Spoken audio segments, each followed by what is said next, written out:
ಅಕ್ಕ ಅಕ್ಕ ಏನ್ ಸಂಚು? ಅಕ್ಕ ಮಾವಂತ ಮಾತಾಡತ್ಯಾ? ಏನಂತ? ಅಯ್ಯೋ ಇದೇನಕ್ಕ, ನಿಮ್ಮನ್ನ ನಂಬ್ಕೊಂಡಿದ್ದೀನಿ, ಹಿಂಗನ್ಬಿಟ್ರಿ. ನನ್ ತಿರ್ಸಿ ವಿಷಯ ಮಾತಾಡಿ ಅಂತ ಹೇಳದ್ನಲ್ಲ. ಓ ಅದಾ, ತಪ್ಪಾಯ್ತು.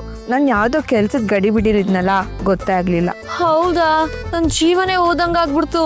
ಯಾಕೆ ಅಷ್ಟೊಂದು ತಲೆ ಬಿಸಿ ಮಾಡ್ಕೋತೀಯ? ನಾನಿಲ್ವಾ? ನಾನೆಲ್ಲ ಮಾತಾಡಾಯ್ತು. ಮಾತಾಡ್ಬಿಟ್ರಾ? ಮಾವ ಏನಂತ? ಟೀಚರ್ ಅಮ್ಮನ ಹತ್ರ ಅದೇ ಮಾತಾಡ್ತಾ ಇದ್ದಾನೆ. ರಿಂಗ್ ಹಾಕಿದ್ಮೇಲೆ ಎಷ್ಟ್ ದಿನಕ್ಕೆ ಮದ್ವೆ ಆಗ್ಬೇಕು ಅಂತ ತಿಳ್ಕೊತಾ ಇದ್ದಾನೆ ನಿಮ್ಮ ಮಾವ.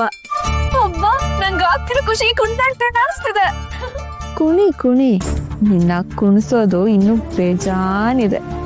ಅಂದ್ರೆ ನಾನು ಈ ಮನೆ ಸೊಸೆ ಆಗುದಿಟ್ಟಲ್ಲ? ಅನುಮಾನನೇ ಬೇಡ.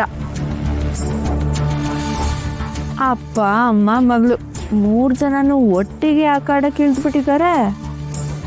ನನ್ ಜೀವನದಾಗ ಏನೂ ಆಸೆ ಇಲ್ಲ ಅಕ್ಕ, ಆದ್ರೆ ರುದ್ರಮ್ಮವನ್ ಕೈಯಲ್ಲಿ ತಾಳಿ ಕಟ್ಟಿಸ್ಕೋಬೇಕು, ಆಟೆ ಆಸೆ. ರುದ್ರನ್ ಮೇಲೆ ಯಾಕೆ ಆಸೆ ಅಂತ ಗೊತ್ತು ಬಿಡು.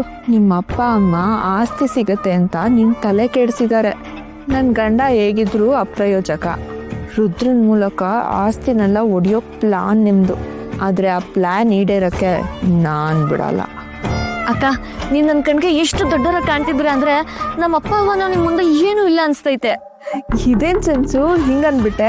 ಹ್ಞೂ ಅಕ್ಕ, ಅವ್ರು ನನ್ಗೆ ರುದ್ರಮ್ಮವನ್ನ ಉಳಿಸ್ಕೊಬೇಕು ಅಂದ್ರೆ ಅಡ್ಗೆ ಮಾಡೋದ್ ಕಲಿ, ರಂಗೋಲಿ ಬಿಡೋದ್ ಕಲಿ, ಮನೆ ವಾಗ್ದಾನ ಮಾಡೋದ್ ಕಲಿ, ಬರೀ ಇಂಥದೇ ಹೇಳ್ಕೊಡ್ತಾರೆ.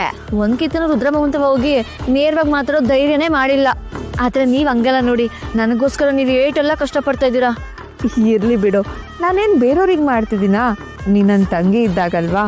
ನೀ ನನ್ ವಾರ್ಗಿತಿಯಾಗಿ ಬರ್ತೀಯ ಅಂದ್ರೆ ನಂಗೇನ್ ಬೇಕು?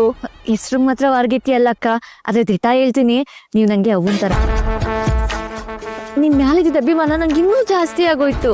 ಈ ಮದ್ವೆ ಆಗ್ಬಿಟ್ರೆ, ನನ್ನ ರುದ್ರಮ್ಮವ ಒಪ್ಕೊಳಂಗ್ ಮಾಡ್ಬಿಟ್ರೆ, ನಾನು ಇಡೀ ಜೀವನ ಪೂರ್ತಿ ನಿಮ್ ಜಾಸ್ತಿ ಆಗಿರ್ತೀನಿ.